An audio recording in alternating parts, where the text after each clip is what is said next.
Hello again. Today I'm going to present something completely different from what I presented on the first day. So this is not actually my work. I am somehow related to it, and I will tell you how. So this work on multiscale modeling in tunnels using FDS version 6.1 was carried out in 2014 by my colleague Edmund, who back then was a master's student at Imperial College, and now he's doing a PhD as well. But he works at AECOM Australia, so that's why he couldn't come today. So this work was done with Guillermo Rain from Imperial College London, and his other supervisor was Joaquin Peiro, also from Imperial College, but from the Department of Aeronautical Engineering.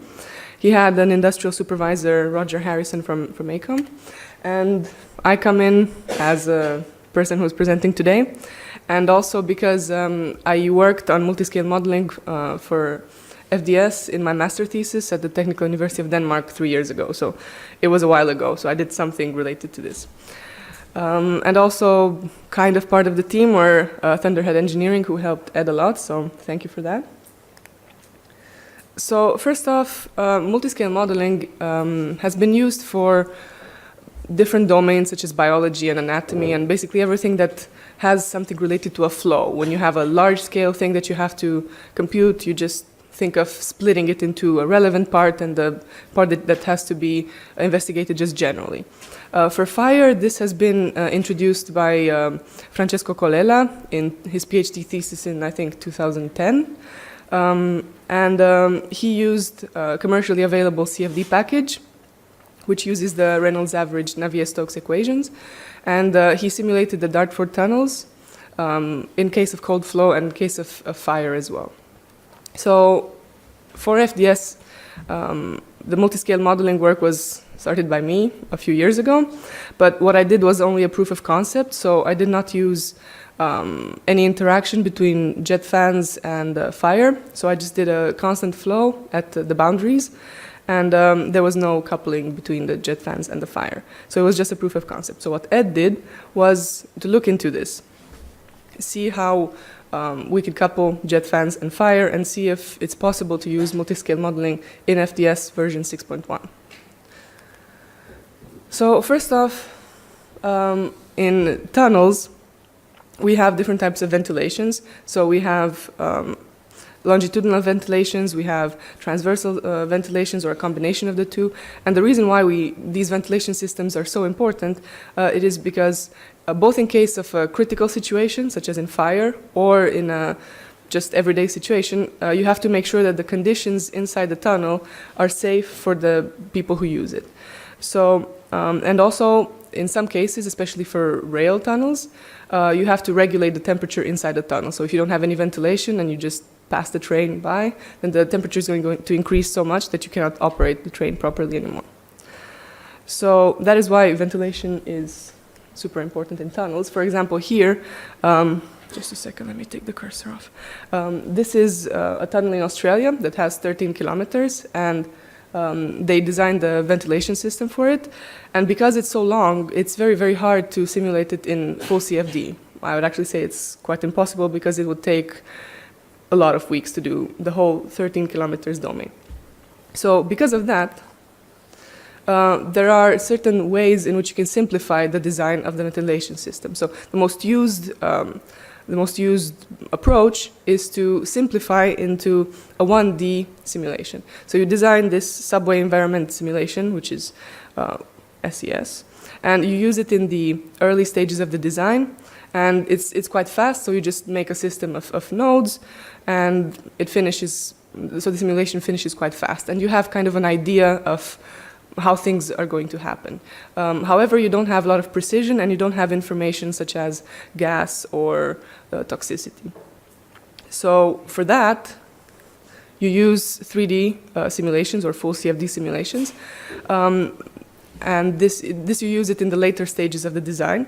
However, this is extremely time consuming. So even if you do get very accurate results and you get a lot of more information about toxicity and smoke behavior as opposed to the 1D simulations, it is extremely time consuming, and it can last some simulations can last weeks.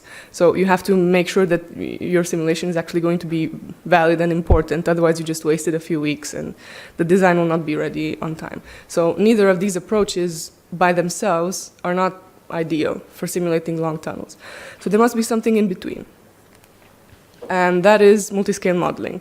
So in multiscale modeling, you use 3D simulations for the near field of the fire. So where there's something relevant happening, for example, a fire, that is where you solve the full equations and you have a lot of detail about what is happening. And in the areas of the tunnel that are not so interesting, so nothing special is happening there, you have 1D nodes. So this significantly reduces the computational strain, and instead of having simulations lasting weeks, you have them lasting a couple of days. So it's much better. Multiscale modeling, so in this work, multiscale modeling was attempted in FDS version 6.1. That's different. I tried to do it in FDS 6.0 because that's when it came out. So there's a couple of differences in my work and Ed's work. And, but both of them implemented multiscale modeling using the HVAC feature.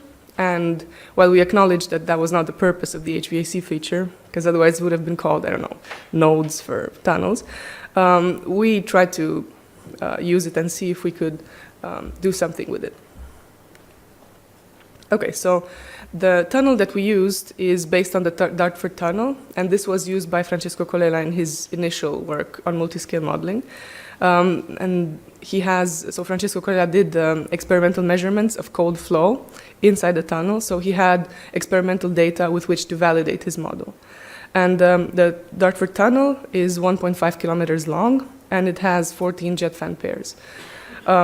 The important things to look for in multiscale modeling is the length of the 3D domain. So the 3D domain has to be selected such as the flow is fully developed at the boundaries between the 1D and the 3D. So if you select your boundary too small, too close to the fire, then interesting things will still happen, and you just put it in 1D. So you don't see the full behavior of the fire. On the other hand, if you selected the domain to be too high, too long, sorry, then you don't get much benefits in reduction of computational time. So this is the multiscale modeling implementation in this work. So we've got the jet fans are shown in the 3D part because the jet fans are not possible to model in the 1D section. And then in the case of a fire, we also modeled the fire inside the 3D section. And between them, there is an area where you just use 1D nodes. And all these distances have been established after a number of simulations and a number of calibration exercises. All right, so for cold flow, Ed has published a paper in a peer-reviewed journal about his cold flow results.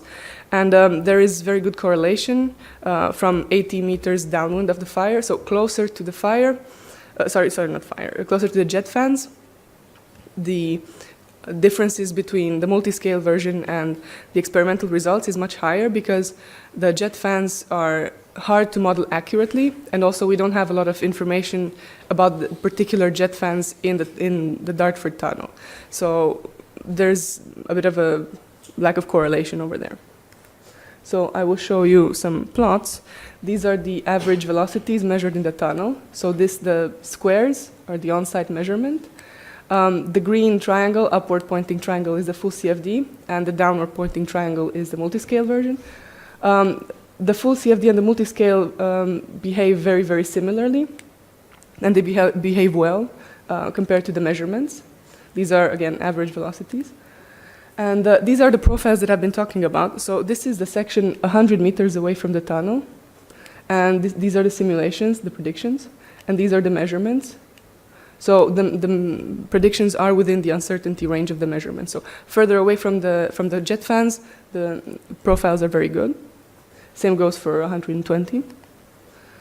However, closer to the jet fans, so at the section at 20 meters away from the jet fans, the predictions are going a bit off, especially further away from the central line. Yeah, so now I'm going to talk about the reduction in computational time that Ed got for the cold flow modeling results. So the blue lines are the full CFD, and the red one is the multiscale. So for example, in a case without any jet fans used, we get the simulation time from 10 hours, we get it reduced from 25 hours to 10 hours, so it's a huge reduction. And the more jet fans we use, the larger the difference is. So for cold flow, no, sorry. What happened? Yeah, so for cold flow, multiscale modeling presents results very close to this full CFD model, so it is deemed usable. And now I will go to the fire results. So we did the same thing as for the cold flow. We just added a fire in the section of the tunnel. And we used 3 fire sizes 35 to 75 megawatts. And there was a validation study that was conducted and that was used for the model. And the mass flow rate is the measured variable. So what we saw was that the mass flow rates in the multiscale model did not stabilize as opposed to the full CFD model. So in the full CFD model, we got good behavior, but in the multiscale modeling, they kept on oscillating even after a longer time. We also observed some oscillatory mass flow, which we're not sure if it's a numerical problem or if it's an actual phenomenon. So we want to look into that some more. And yeah, apparently I found the same thing in my work. Yeah, so these are the results that I was talking about. So the full CFD stabilizes, but then the multiscale keeps going and keeps changing. And this is the oscillation that we found. And we're not sure if it's a numerical problem or if it's a phenomenon. So yes, this is the length along the tunnel, and this is the mass flow. So at 50 seconds in the simulation, the multiscale and the CFD, yes, and the multiscale work quite well. But this is for the 35 megawatt fire. For the 75 megawatt fire, the results are completely off. And that is because at 75 megawatts, there's a lot more turbulence going on, a lot more smoke production, so it's a bit harder to capture. So, and yeah, this is the oscillation that was found in my work as well. So what we can conclude is that multiscale modeling can be used in FDS 6.1 for cold flow, but not really for fire. There's a need for further study of these oscillations, mass flow oscillations. And also the mass flow rates do not stabilize in the multiscale modeling compared to the full CFD. So we should not use multiscale modeling for fire situations in FDS6, not yet. Yeah, thank you.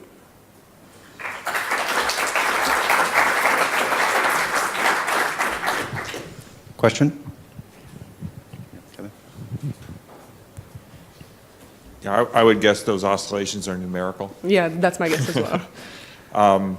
Jason Floyd, who works at Jensen Hughes and works with us on developing the HVAC routines, he actually has done a lot of work between FDS 6.1 and current 6.5 because, you know, the original, a lot of the assumptions that are built into that HVAC routine are really just based on typical building conditions. So you're obviously using it in it's a bit of a stretch. Yeah, it is. And so, but still, you know, we'd be interested in knowing if these problems still exist in 6.5.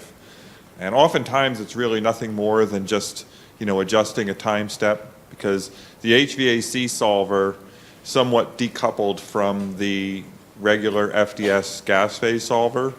And we have to make some assumptions about time steps and whatnot. And those assumptions are based on normal building conditions. So it could be that for a stretch application like this, you might have to go and manually control some of these extra parameters. So I'd be curious to know if you were to rerun these calculations with the latest version, whether the oscillations still exist. And if they do, I mean, just submit it as an issue and we can take a look at it.